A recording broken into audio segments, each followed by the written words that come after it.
Ya sea que seamos muy inteligentes o muy intelectuales o muy capaces, lo cual está bien, más que alardear estas cualidades y querer caminar por la vida esperando cada oportunidad para demostrárselas a todos, mejor utilicémoslas adecuadamente, sabiamente, porque si somos lo suficientemente inteligentes o lo suficientemente intelectuales, entonces eso nos debería servir para comportarnos de manera más responsable, más humilde, más compasiva, más empática, respetando a los demás, con la suficiente madurez emocional para relacionarnos mejor, para comunicarnos mejor, para ser más altruistas. Porque justamente una persona con esas cualidades se entiende que tiene mayor facilidad para generar conciencia, para darse cuenta de que en nuestra sociedad se requieren cambios, cambios para bien, que se requiere más apoyo para aquellos que no cuentan con esas cualidades, poniéndoles el ejemplo, no para discutir ni comenzar una guerra con respecto a quién tiene la razón. Creo que si ya existen personas así, lo mejor que pueden hacer es cuestionarse cómo pueden poner esos dones al servicio de la humanidad. Al menos a mi parecer, una persona inteligente y con un gran intelecto es una persona congruente con sus palabras y con sus acciones. Como dice el dicho, el cual es muy cierto, dime de lo que presumes y te diré de lo que careces.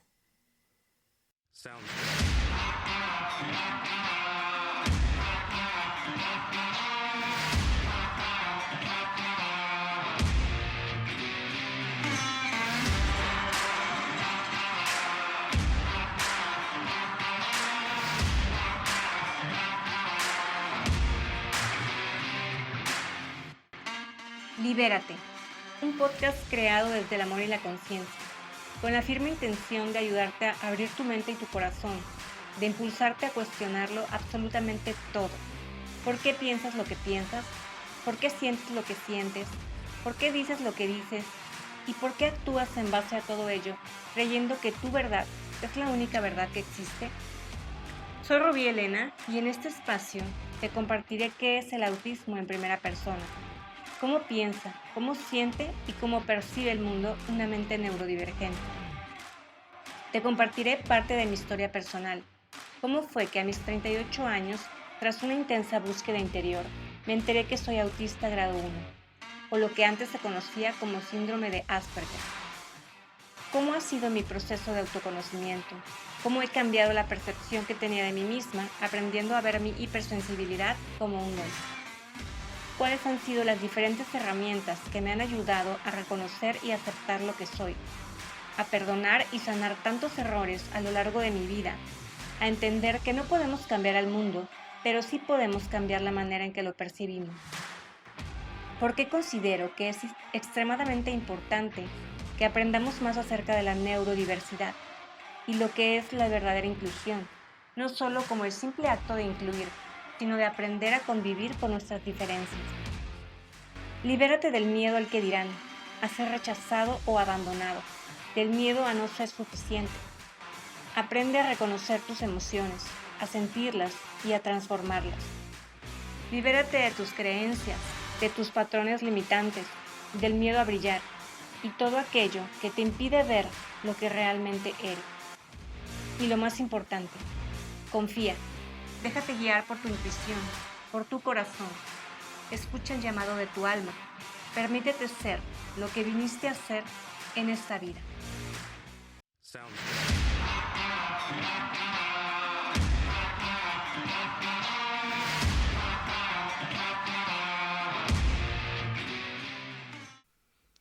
Antes de iniciar, quiero aclarar que para términos prácticos, durante todo el episodio me estaré refiriendo principalmente al coeficiente intelectual con las siglas CI, como normalmente se utiliza.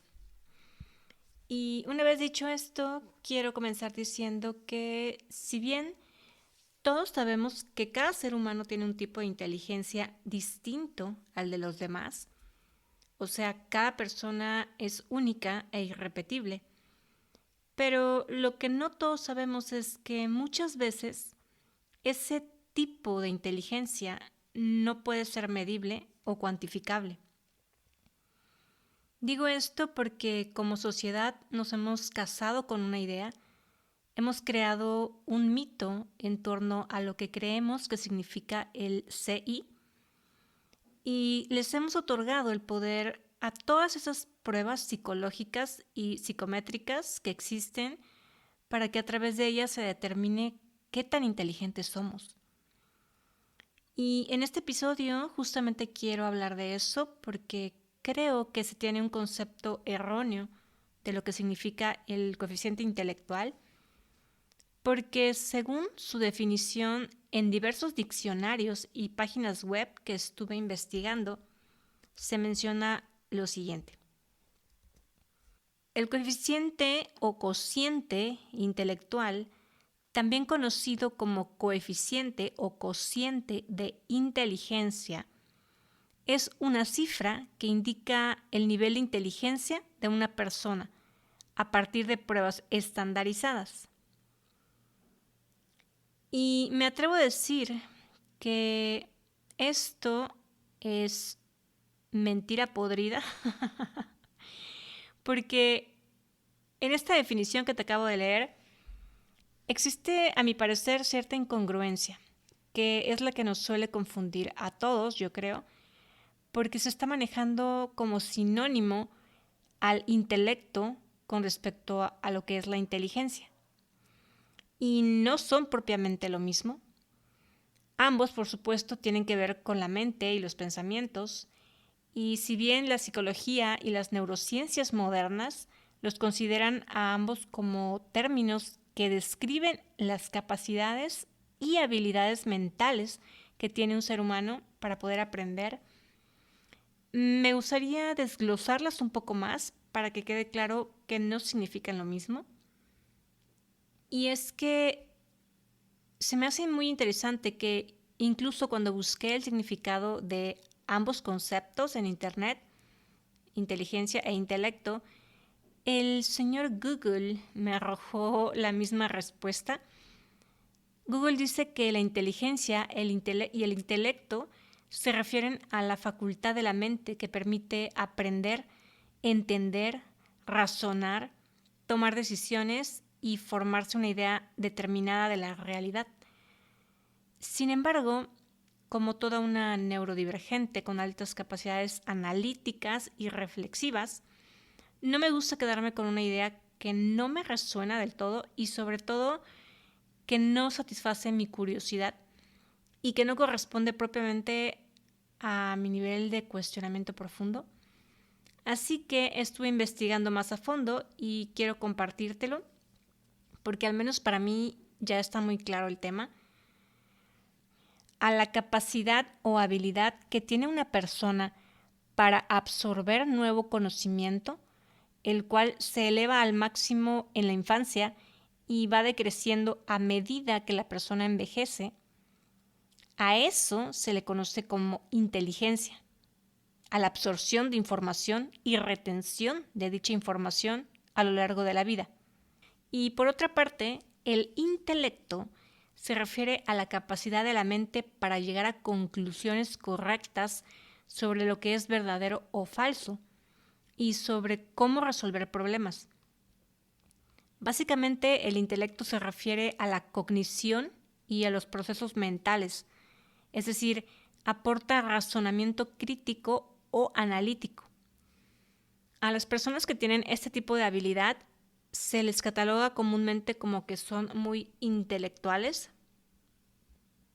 Y para que quede aún mucho más claro, escucha esto. Una persona que es inteligente, pero que no tiene el suficiente intelecto para aplicarlo en la vida, es como si fuera una mula o un burro que lleva cargando en su espalda o en su lomo, barras de oro puro. Tomando en cuenta el concepto que casi todos tenemos con respecto a un burro, que no es muy inteligente y que no es muy activo ni productivo, Otra manera de explicarlo sería diciendo que la inteligencia actúa como los caballos de fuerza de un auto y el intelecto vendría siendo el volante que controla y dirige ese auto.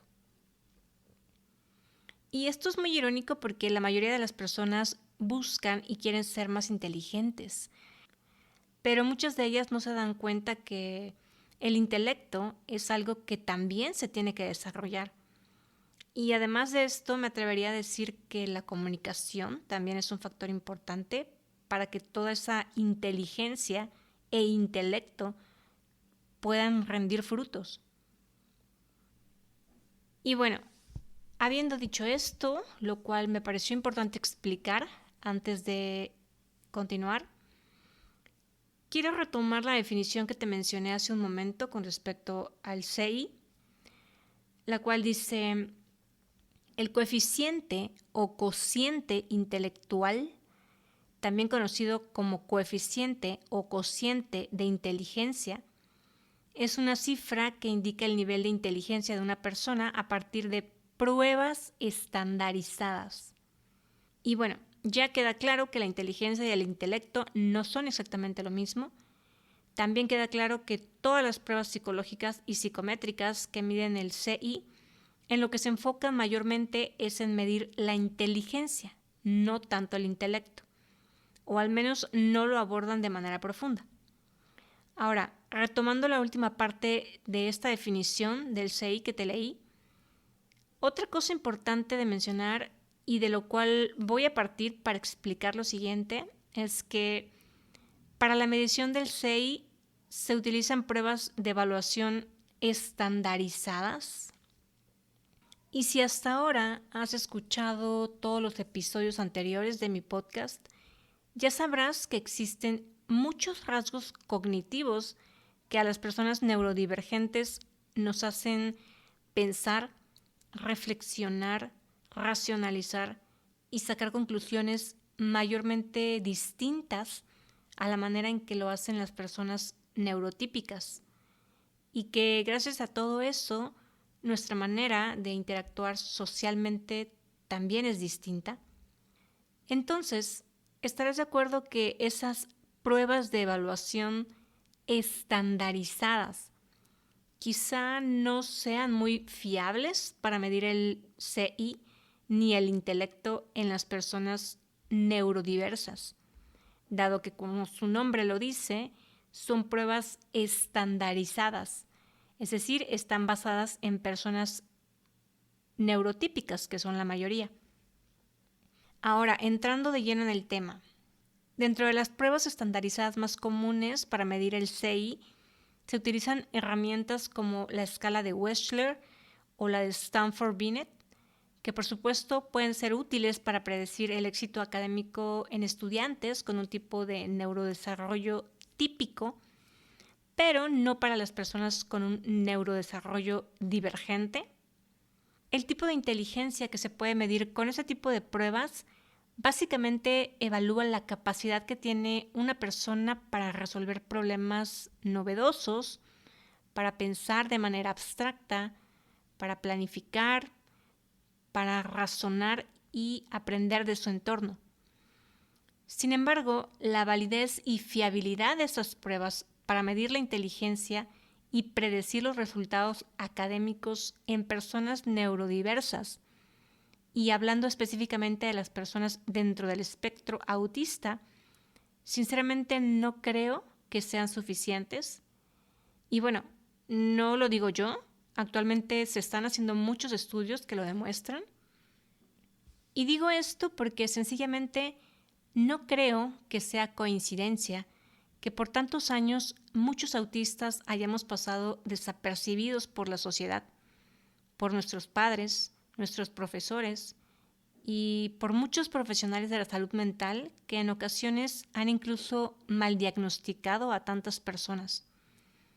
Porque al igual que ocurre con las pruebas que aún se siguen utilizando para diagnosticar el autismo, las cuales están totalmente basadas en conductas y rasgos mayormente observados en niños varones de raza blanca y que poco o nada tienen que ver con las conductas en mujeres, y que tampoco se llega a considerar a personas de género no binario o de raza negra o de distintas etnias indígenas. De igual manera, casi todas las pruebas que se siguen utilizando para medir el famoso coeficiente intelectual siguen siendo pruebas basadas en personas neurotípicas, porque aún no se han hecho los suficientes estudios para poder interpretar cómo opera la mente autista. Y si a esto le sumamos que cada autista presenta rasgos distintos, pues eso lo complica aún más. A mi parecer, no es suficiente medir únicamente el CI sin considerar el funcionamiento adaptativo de una persona o las habilidades necesarias para funcionar en la vida cotidiana, como son la comunicación, las habilidades sociales, su capacidad para tener un cuidado personal adecuado y en general para ser una persona independiente y autosuficiente. Y digo esto porque existen casos de personas autistas que llegan a obtener una puntuación alta en las pruebas cognitivas. Sin embargo, experimentan déficits significativos en el funcionamiento adaptativo. Es decir, tienen dificultades con las actividades cotidianas, como su higiene personal, en las habilidades para relacionarse con otras personas, o se les puede complicar el tener un buen manejo de sus finanzas e incluso problemas para prepararse su propia comida. Y es por eso que las etiquetas capacitistas, comúnmente utilizadas por la sociedad para catalogar a los autistas como de alto o bajo funcionamiento, lo único que provocan es que haya más confusión. Pueden ser engañosas, porque nos lleva a creer que si el autista está considerado ser de alto funcionamiento, no va a requerir de ningún apoyo. Y al no brindarle ese apoyo, la persona puede llegar a tener muchas consecuencias en su vida, como lo es mantener un trabajo, dificultades para pagar la renta y otros servicios, o para mantener relaciones interpersonales, etc. De todo esto te hablé en el episodio número 21, el cual si no lo has escuchado te sugiero que lo hagas para que entres mejor en contexto. Entonces, y por lo tanto, un puntaje de CI promedio o superior al promedio no abarca el funcionamiento global ni refleja los obstáculos a los que se enfrentan a diario los autistas, sobre todo aquellos considerados de alto funcionamiento. Y un caso similar a esto serían todos aquellos autistas no hablantes, los cuales pueden no tener los medios para expresar lo que saben, pero que probablemente sean muy inteligentes. Sin embargo, por ese gran obstáculo del lenguaje, muchos de ellos no pueden demostrar su nivel de inteligencia e intelecto a través de dichas pruebas estandarizadas que miden el CI. Vuelvo a repetir, porque están hechas para personas neurotípicas y por lo tanto, por esa gran barrera, todas esas personitas no hablantes generalmente terminan con la etiqueta de bajo funcionamiento, cuando muchas veces no es así el caso. Incluso, aunque se les administren las pruebas no verbales de inteligencia, los resultados pueden ser inexactos, porque muchos de estos chicos, a la hora de ser evaluados, no se llega a tomar en cuenta sus necesidades o el estado emocional o sensorial que presentan en ese momento. Y como no se pueden comunicar fácilmente y expresar si algo les molesta o si se sienten incómodos o si están experimentando ansiedad, confusión, problemas con su planificación motora o algún otro desafío a nivel sensorial, todo eso repercute, por supuesto, en la manera en que realicen esas pruebas, más bien en que contesten esas pruebas.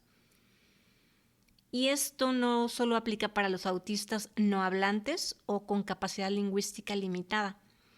Me atrevo a decir que para todos los autistas dentro del espectro. Y por supuesto también aplica para las personas con TDAH u otro tipo de neurodivergencia. Porque una persona promedio o neurotípica puede permanecer sentado por un tiempo prolongado o cronometrado sin tanto problema, sin distraerse tanto, pero para un autista que puede distraerse fácilmente con cualquier estímulo sensorial o tener un malestar y encima, si tiene TDAH, pues ese tipo de pruebas o evaluaciones pueden ser un total infierno. Y si aunado a esto la interacción con el psicólogo o la persona que sea que esté aplicando las evaluaciones no es muy buena esa relación o que no haya confianza, la suficiente confianza, eso podría complicar aún más este proceso de evaluación psicométrica. Y lo digo porque a mí me ha pasado todo esto en distintas pruebas o evaluaciones que me han hecho, tanto con mi diagnóstico de autismo como cuando me hicieron mi perfil sensorial y también durante unas pruebas de CI, precisamente. Esas experiencias no han sido fáciles de transitar porque implica muchísimas cosas. Más allá de la distracción sensorial, si hay ruido o alguna otra clase o que alguien está tocando música o lo que sea en el mismo establecimiento, en el mismo edificio o instituto, o incluso si es un vecino, alguien que vive cerca o que va pasando por allí, eso también me llega a distraer. No es fácil abrirse a hablar de muchas cosas con personas que ves por primera vez en tu vida. Incluso el tener que lidiar con la frustración o si traes fatiga crónica y aún así tienes que esforzarte para contestar un montón de cuestionamientos y o resolver problemas matemáticos, poner a trabajar tu capacidad reflexiva y analítica, incluso sentirte muy ansioso y no poder irte de ahí hasta que terminen las pruebas. Todo eso influye, por supuesto, en las respuestas que uno pueda dar. Recuerdo que en lo que sí me sentí totalmente comprendida con la última psicóloga que me hizo pruebas psicométricas fue en que cuando me entregó los resultados, me dijo que en base a todas mis respuestas y mi comportamiento durante dichas pruebas, era bastante claro que me encontraba en un estado de burnout muy severo, porque a pesar de que intenté hacer el típico masking que llevo haciendo toda mi vida, intentando esconder toda mi ansiedad, frustración, las ganas de mandar todo a volar, a pesar de que según yo me estaba esforzando, ella pudo observar que yo no estaba bien del todo. Y bueno, a manera de resumen, las etiquetas de alto o bajo funcionamiento que malamente e ignorantemente se siguen utilizando en nuestra sociedad no demuestran realmente todas las capacidades y habilidades ni tampoco los déficits que realmente tiene una persona autista. De hecho, se ha descubierto que en algunos casos los puntajes de CI no siempre son predictores precisos del funcionamiento académico en estudiantes con la condición autista. Algunos de ellos funcionan mejor académicamente de lo que los puntajes de CI predicen. Ahora bien, te mencioné con anterioridad algunas de las pruebas que sirven para evaluar la inteligencia, como la escala de Wechsler y la de Stanford-Binet. Y existe otra que se llama matrices progresivas de Raven. Y en un estudio histórico realizado por el Dr. Lauren Mottron y asociados, en el cual se evaluó a varios niños, tanto autistas como neurotípicos, los autistas obtuvieron 30 puntos más altos en las matrices de Raven que en la escala de Wechsler, mientras que los niños neurotípicos alcanzaron puntuaciones muy similares en ambas medidas, en ambas pruebas. Dicho estudio también se replicó con adultos autistas y no autistas, el cual arrojó resultados muy similares, siendo mayores los puntajes de los autistas en la prueba de matrices de Raven. Por lo tanto, sí existe diferencia entre una y otra prueba. Desafortunadamente, a nivel mundial, creo que la prueba que comúnmente se utiliza más es la de la escala de Wechsler, la cual recientemente, leyendo en un artículo, alguien comentaba que dicha prueba pareciera que está diseñada para reprobar a una persona autista. ya que es una prueba completamente verbal y cronometrada que se basa en gran medida en el conocimiento cultural y social, siendo estas justamente áreas no muy convenientes para los autistas. En dicho artículo se ponían algunos ejemplos del tipo de preguntas que se suelen hacer en estas pruebas. Y si bien a mí no me hicieron esa misma pregunta en específico, me identifico totalmente con ese ejemplo, porque es lo mismo que me ocurre en mi día a día y que de hecho sí me ocurrió cuando hice esa prueba, la de Wechsler, solo que en la versión para adultos se llama WAIS. Algo que creo que no me favoreció fue que fueron evaluaciones de manera virtual y recuerdo que la psicóloga me envió un cuestionario para responder, el cual tenía que reenviárselo una vez que lo completara. Y unos días antes de realizar el resto de las evaluaciones, que por cierto se me hicieron muy agotadoras, terminé con el cerebro fundido. El cuestionario consistía en puras preguntas abiertas y básicamente no había como muchas instrucciones, solo decía contesta las siguientes preguntas. Y recuerdo que fue muy estresante desde el principio porque una pregunta abierta a mí me puede llevar a plantearme 1.000.000 de respuestas. No estoy exagerando. Para mí es como si me dejaran la puerta abierta a múltiples posibilidades. Una respuesta según cada situación o contexto que me pueda llegar a imaginar.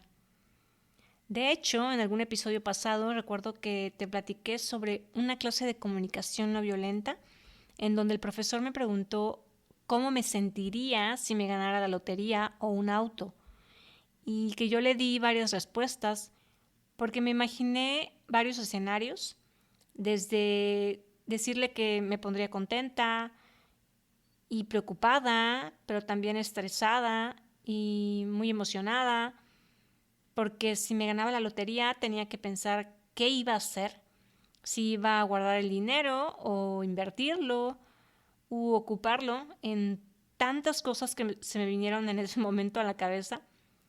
Y con el auto también lo mismo, el mismo ejemplo.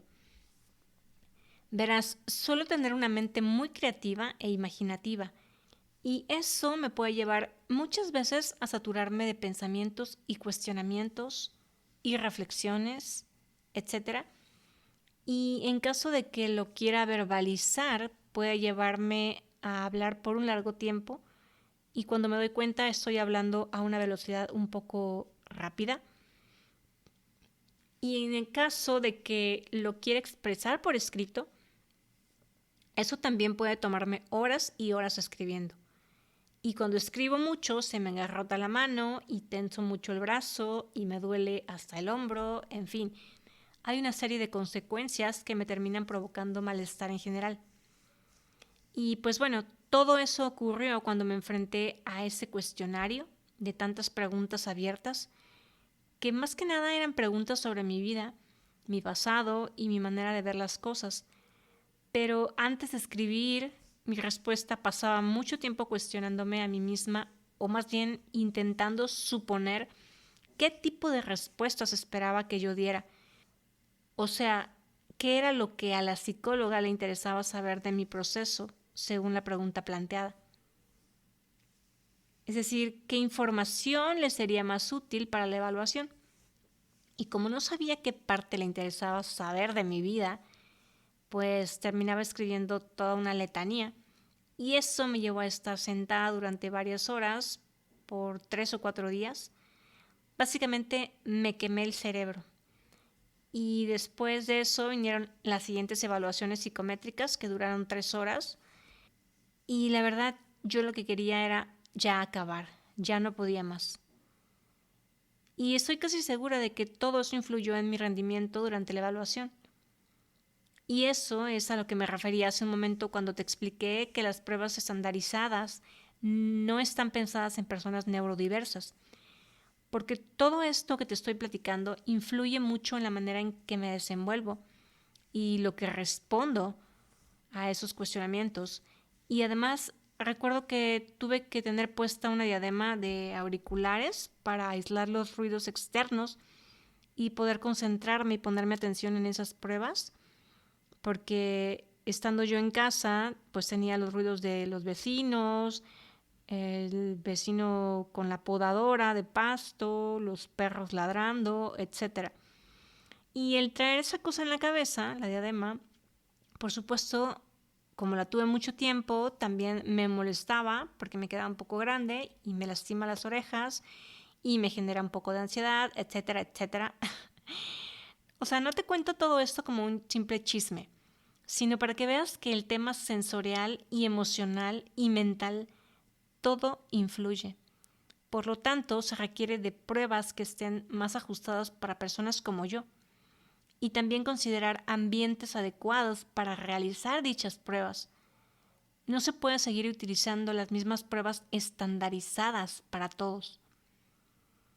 Y bueno, esa fue una probadita de cómo funciona mi mente, pero bueno, ya me desvié de lo que te quería platicar. Te quería compartir un ejemplo del tipo de preguntas que leí en ese artículo que te estaba comentando anteriormente, el cual decía que como parte de las pruebas de CI se le hicieron algunas de las siguientes preguntas a un niño autista. Una pregunta decía, ¿qué es lo que una persona debe hacer si se encuentra un sobre en la calle que está sellado, que está cerrado? Otra pregunta era, ¿qué es lo que debes hacer cuando te cortas el dedo? O sea, ¿sabes cuántas respuestas yo podría darte si me hicieras esas preguntas? Un montón.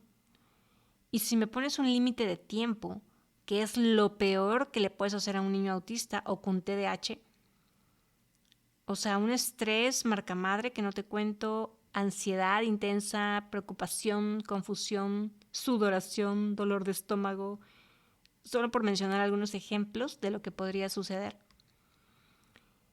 Y finalmente, una última pregunta que le hicieron a ese chico autista del ejemplo fue, si descubres que alguien se va a casar, ¿cuál sería una pregunta apropiada para hacerles a los novios? Y la respuesta del niño fue, ¿qué tipo de pastel están comiendo? Para lo cual el psicólogo que le estaba aplicando las pruebas de inteligencia le dijo, no, esa no es una respuesta correcta, vuelve a intentarlo. El niño frunció el ceño, se sintió desconcertado, sintió ya en ese momento desconfianza ante el supervisor o el psicólogo y dijo, es que no tengo otra pregunta, eso es lo que yo les preguntaría a los novios. Y eso fue todo. Genuinamente, eso es lo que les preguntaría. Y al menos a mi parecer, yo no le veo nada de malo a la pregunta que él formuló en su cabeza. Se me hace totalmente válida, porque para empezar la pregunta fue una pregunta abierta. Y a ese niño le pasó lo que a mí siempre me ocurre. O sea, es que te llegas a imaginar tantos escenarios. O sea, tu manera de resolver las cosas, pues es, para ti en tu cabeza es como muy lógico, es como, o sea, no tiene nada de malo. Pero bueno, el psicólogo, basándose en lo que se supone tiene que ser una respuesta correcta según esa evaluación y según lo que una mente neurotípica estableció como parámetros para determinar si una respuesta está bien o está mal, pues calificó la respuesta como mala, lo cual por supuesto afectó el resultado general de dicha prueba. Y desafortunadamente eso es lo que ocurre no solo en este tipo de pruebas con respecto al CI, sino en todos los niveles, en diferentes contextos tanto escolares como sociales. Habemos personas que nuestra manera de resolver las cosas es distinta y no por ser distinta tiene que estar mal. Solo porque un montón de personas que piensan de manera similar dicen que si te sales de la media, tu razonamiento está mal. Y eso es algo que tiene que cambiar en nuestra sociedad. No digo que no haya lugares en donde no se esté comenzando a hacer, pero creo que aún son contados. Y con lugares me refiero a escuelas, empresas y cualquier lugar o institución donde existan personas, donde exista la comunicación y donde exista la interacción. Y estoy siendo demasiado lógica, ya lo sé, pero lo hago a propósito porque lo que intento evidenciar con esto es que el mundo requiere hacer cambios, dejar de creer que todos pensamos de manera similar, porque no es así. Habemos mentes neurodivergentes y mentes que no precisamente son neurodivergentes, pero que también son mentes creativas, que tenemos mucho que aportar, pero que desafortunadamente la misma sociedad se encarga de matarnos esa creatividad. Y como ya lo he dicho en otras ocasiones, mi intención no es tomar el papel de víctima y decir que la sociedad y los gobiernos son los culpables. No, pero justamente de eso se trata todo este movimiento del cual intento formar parte. Y en general todo este tema del despertar de conciencia, que muchas personas creen que es algo muy estilo New Age, que está de moda y shalala. No se trata de eso, porque realmente cuando estás en ese camino, te haces más consciente de todo esto que te estoy platicando. Mucha gente sigue creyendo que meditar es poner la mente en blanco para relajarte y estar en un estado de paz y amor todo el tiempo y no enojarte nunca. Y es que no propiamente se trata de eso. Una verdadera práctica meditativa te lleva justamente a tomar mayor conciencia de quién eres y de para qué estás aquí. Y te lleva a hacerte preguntas profundas, las cuales sé que a mucha gente les incomoda, porque les incomoda bastante voltearse a ver y conectar con su oscuridad, que no es otra cosa que hacerte responsable justamente de todo lo que he venido compartiendo en este podcast, de hacer consciente tus heridas de la infancia, de entender por qué piensas como piensas, por qué dices lo que dices y por qué actúas en base a todo ello creyendo que tú y solo tú tienes la verdad. ¿A ti quién te dice que tu verdad es la misma que la mía? Y que la de tus padres, y que la de tu pareja o la de tus hijos. Justamente el autoconocimiento te hace ser una persona más humilde, más empática, porque cuando te haces consciente de todo lo que forma parte de ti y te haces responsable de toda esa mierda que has venido cargando durante años, es ahí cuando logras ver en las personas que tienes al lado sus necesidades, sus heridas, la manera en que sus creencias y sus hábitos los llevan a comportarse de cierta manera que en términos generales no es muy sana. Pero bueno, ya me estoy desviando otra vez un poco del tema. Todo comenzó por esto del tipo de preguntas que se suelen hacer en estos test de inteligencia de la escala de Wechsler, que supuestamente determinan tu CI según la manera en que respondas a evaluaciones estandarizadas. Sin embargo, el otro tipo de pruebas que te mencioné, las de las matrices de Raven, hasta donde sé son pruebas distintas, aunque no entiendo por qué son las que menos se utilizan, pero bueno, en estas pruebas entiendo que se evitan las dificultades que pueda haber con respecto al lenguaje y a las barreras en cuanto a la comunicación, es decir, al comportamiento e interacción entre el evaluador y el evaluado. Y en su lugar se trata más de completar diseños y patrones, en su mayoría con instrucciones no verbales. Y esto es algo que para muchos autistas funciona mejor, porque a veces la comunicación verbal no es lo suficientemente buena y clara, y en ocasiones leer las instrucciones por escrito resulta mejor. Aunque al menos en mi caso no siempre ha sido así. Tengo que admitir que durante toda mi vida he tenido mucho conflicto interno y lo sigo teniendo porque noto que la gente no sabe comunicarse o se comunican de una manera que yo no entiendo, tanto verbalmente como por escrito. Y neta, esto es muy desesperante y me molesta. Recuerdo que desde muy chica, durante algunos exámenes escolares, ocurría algo que, bueno, también me sucedió de más grande, cuando hice el examen para entrar a la prepa y a la universidad, y también cuando hice el examen de Ceneval para titularme de la carrera. El caso es que entraba al salón de clases, me sentaba en un lugar y me daban mi examen. Y recuerdo que decían que no estaba permitido hablar ni preguntar nada, que las instrucciones estaban por escrito en las hojas del examen. El tema es que en muchas ocasiones para mí esas instrucciones no estaban claras, me surgían muchos cuestionamientos, los cuales, al no ser aclarados, me mantenían en un estado de estrés y tensión constantes, lo cual en ocasiones afectaba el resultado, no lo dudo. Y es que mis dudas no tenían que ver con las preguntas del examen en sí, sino más bien eran dudas con respecto a las instrucciones que yo sentía que no estaban muy claras. Entonces imagínate, responder a un examen el cual no estás seguro de si entendiste bien las instrucciones.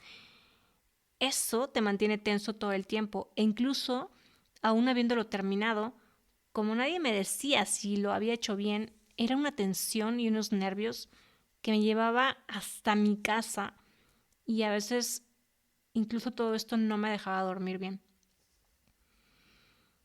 Y quisiera ser más explícita con respecto a esto porque quizá no se está entendiendo lo suficiente o no lo esté explicando lo suficientemente claro. Quiero ponerte ejemplos para que entiendas a lo que me refiero. Uno muy claro sería, suponiendo que no sea una pregunta abierta, sino de opción múltiple, y tú tuvieras que elegir solo una respuesta, y que las instrucciones dijeran, indica cuál de las 3 opciones es la respuesta correcta, pero que no te dijeran, encierra en un círculo la respuesta que creas que es la correcta, o indica con una X la respuesta correcta.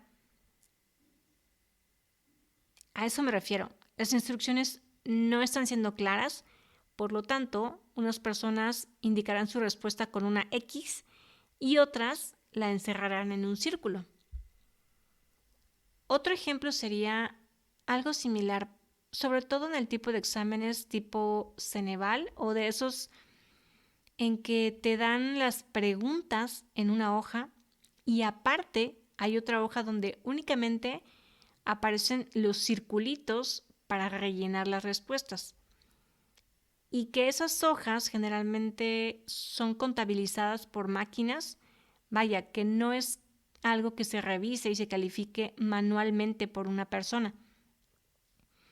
Recuerdo que en algún momento de la vida alguien me hizo saber que si no rellenabas completamente ese circulito con el lápiz y con suficiente grafito, o sea, que tuviera punta suficiente el mugre lápiz, si no hacías eso bien, podía darse el caso de que el aparato o la máquina donde metían esas hojas, por no haber rellenado bien los circulitos, podía pasar como, o sea, la máquina podía no leerlas y por lo tanto podía no contabilizar bien todas las respuestas. Y eso obviamente podía afectar el resultado de la prueba. Honestamente nunca supe si esto lo sabían todos, pero vaya, tenían que habernoslo dicho para que si era verdad, pues eso no fuera una barrera para aprobar o no el examen. Otro claro ejemplo es que en las instrucciones de los exámenes generalmente no te dicen que tienes que responder ambos lados de las hojas, o sea que hay preguntas tanto al frente de la hoja como al reverso, y a muchos se les pasa y no se dan cuenta. A mí me llegó a pasar y es nefasto, la verdad, y creo que es obvio que si el profesor ve que el alumno no contestó absolutamente nada, ninguna respuesta, pues, de todo un lado de la hoja, pues creo que es obvio que no fue a propósito, ¿no? Y pienso que en ese caso sí se le debería dar el derecho de completarlo. Y claro, por ese tipo de experiencias vas aprendiendo para no volver a cagarla después, al menos yo así aprendí, pero no porque las instrucciones fueran claras, sino porque yo tuve que aprender de las experiencias anteriores. Y bueno, creo que mi inteligencia me ayudó. A eso me refiero con que muchas veces ni la comunicación verbal es clara, ni la comunicación por escrito, porque vuelvo a lo mismo, se da por sentado que todos pensamos y entendemos igual, y esto no es así. La comunicación en nuestra sociedad no es la mejor, y pareciera una tontería, pero la comunicación es la manera más directa que existe para poder interactuar unos con otros. Y si no es clara, eso da lugar a muchos malos entendidos. Y ahora, hablando de las pruebas que se supone determinan tu nivel de inteligencia, si hay factores que afectan la manera en que una persona responde a esas pruebas, esas evaluaciones, es obvio que no puede ser algo determinante. Desde la interacción del evaluador con el evaluado, la manera en que el evaluado entiende las instrucciones por escrito, el factor ambiental del lugar donde se realicen dichas pruebas, los estímulos sensoriales que distraen a la persona, el tipo de pensamiento divergente que se sale de lo estandarizado y que lleva a no cumplir con las expectativas de las respuestas esperadas, y además el factor emocional que por supuesto influye mucho en el rendimiento del evaluado.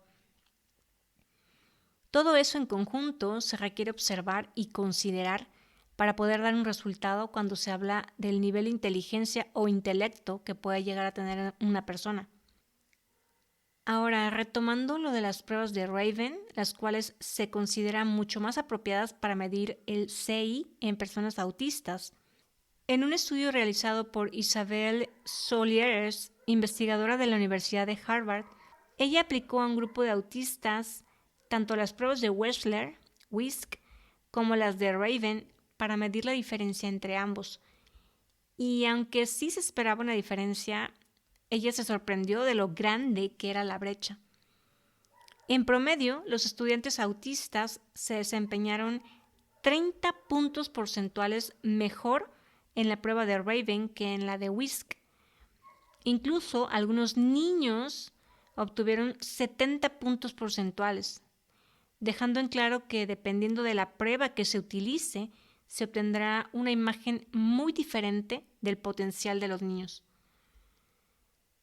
Más adelante, otro investigador realizó un estudio en una escuela para niños autistas considerados discapacitados intelectualmente, usando la prueba de Raven, y encontró que aproximadamente la mitad de ellos obtuvieron puntajes que son considerados como dentro del rango promedio para la población en general.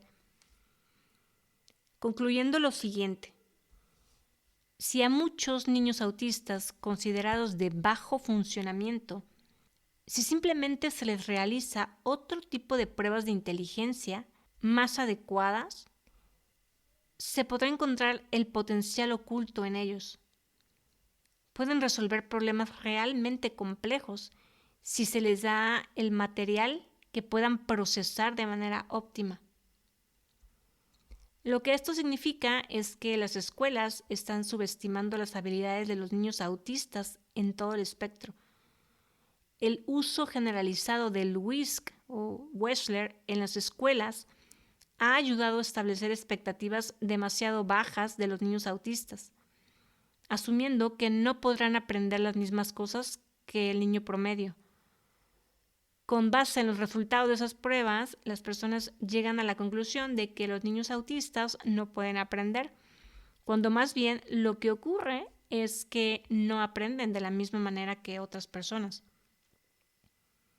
El potencial oculto de las personas autistas parece caer en áreas comunes, tareas que implican el reconocimiento de patrones, el razonamiento lógico y la selección de irregularidades en los datos o argumentos. Y justo de esto hablo en el episodio número 26, donde te platico acerca de la atención en los detalles, lo cual no se ha llegado a valorar lo suficiente en las personas autistas. Y aquí quiero recalcar algo muy importante, y es que aunque este tipo de pruebas digan que un autista tiene un gran potencial, eso no significa que dicho potencial sea fácil de ponerlo en marcha. Se tiene la idea errónea en cuanto a que si el CI es más alto que el promedio, la persona debe tener un rendimiento y un comportamiento en todos los aspectos de su vida típicos de un genio o un superdotado. Y eso está muy lejos de la realidad. Ya lo expliqué con anterioridad, la inteligencia es una cosa, el intelecto es otra, y los obstáculos en la vida diaria de una persona neurodivergente, como el aspecto sensorial, el emocional, así como sus capacidades y discapacidades, todo eso tiene mucho que ver. Así que, aunque el CI sea alto, no significa que la persona tiene la vida resuelta.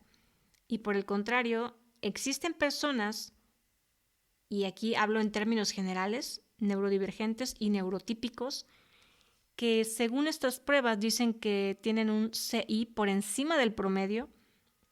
Sin embargo, tú ves el tipo de decisiones que esas personas toman en su vida, observas su conducta, la manera en que se comunican y pareciera que, honestamente, esas pruebas o ese resultado es mentira, porque no das crédito de cómo dicha persona se supone que es muy inteligente según el resultado del coeficiente intelectual, y sin embargo no te parece que sea un buen ejemplo a seguir. Y comento esto porque me ha pasado, he conocido personas así, e incluso alardean de su alto CI y tienen una ortografía pésima, y ya con el simple hecho de estar alardeando de tener un CI alto, pues eso creo que por sí solo muestra mucho de esa persona y no me parece que tenga un alto intelecto.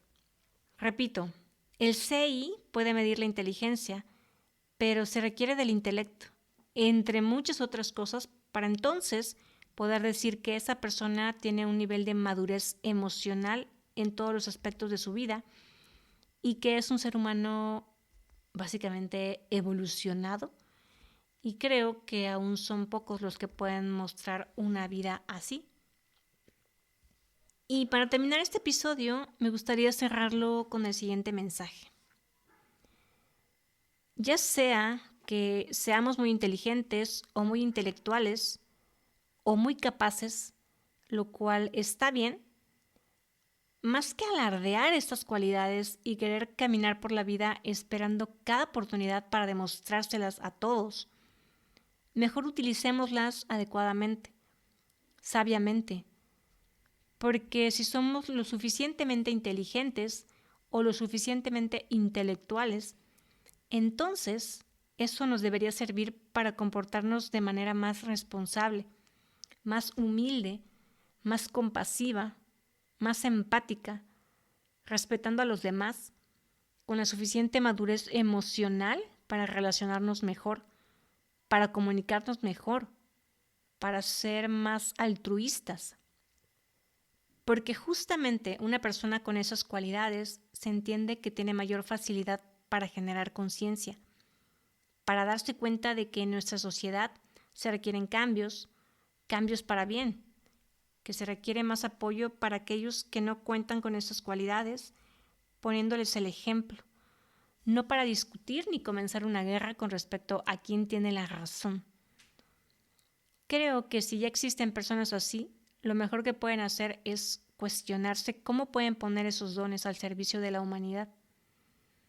Al menos a mi parecer, una persona inteligente y con un gran intelecto es una persona congruente con sus palabras y con sus acciones. Como dice el dicho, el cual es muy cierto, dime de lo que presumes y te diré de lo que careces. No todos tenemos las mismas capacidades, las mismas cualidades, pero incluso aquellos que no contamos con una inteligencia por encima del promedio ni con un gran intelecto, y aquellas a las que se nos dificulta relacionarnos, comunicarnos, tomar decisiones difíciles en nuestra vida, incluso todas esas personas las cuales no cuentan con un numerito que les dé la aproximación con respecto a su nivel de inteligencia. Sin importar nada de eso, todos tenemos la misma responsabilidad, la misma oportunidad de ser ejemplo, de ser congruentes con lo que queremos. Creo que sin importar si unos somos más inteligentes que otros, todos podemos aprender de todos y ayudarnos los unos a los otros. Y para todos aquellos que se encargan justamente de medir la inteligencia en las personas, de aplicar todas estas diferentes pruebas que miden el CI, ojalá que su poca o mucha inteligencia les pueda llevar a ver que se requiere abrir aún más la mente, a dejar de querer meternos a todos en una cajita cuadrada, esperando a que todos pensemos y actuemos igual, esperando a que todos demos las mismas respuestas estandarizadas, para que entonces sí seamos considerados lo suficientemente inteligentes o capaces. Si realmente quieren ayudarnos a las personas neurodiversas, pongan más empeño en aprender, en observar, en capacitarse, porque se les siguen yendo de las manos muchas personas que tienen un potencial que necesita ser explotado y bien dirigido. Personas a las cuales, por no ser correctamente diagnosticadas, siguen viviendo entre mucha confusión, mucha frustración y mucha impotencia.